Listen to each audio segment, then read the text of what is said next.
Supreme Court hears arguments on Michigan's ban on gay marriage next week. The attorney who will be arguing on behalf of the state will be in a familiar arena.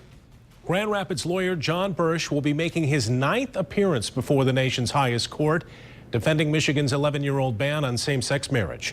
I sat down with Mr. Bursch for a one-on-one interview this afternoon as he gets ready for this historic case. Do same-sex couples have a constitutional right to get married? No, they don't. Don't let the bow tie or the boyish looks fool you. Grand Rapids attorney John Bursch is known as an experienced appellate attorney who has enjoyed a remarkable run as a litigator before the U.S. Supreme Court. Bursch's 9th appearance before the Supremes is a historic case, he says, rests on the question of who decides whether same-sex couples can be legally married in Michigan. Our whole theory of the case is who decides? Is it the people acting through the democratic process, or is it the courts?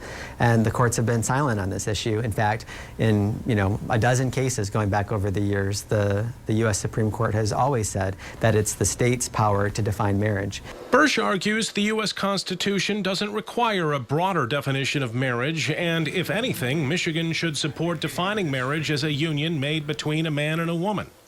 As for the recent change in attitudes towards gay marriage, Bursch hopes the court isn't somehow swayed by public opinion. The tragedy here would be if the court looked at public opinion, or even if state officials looked at public opinion and said, oh, well, because this is where the opinion polls are, this is what we should do.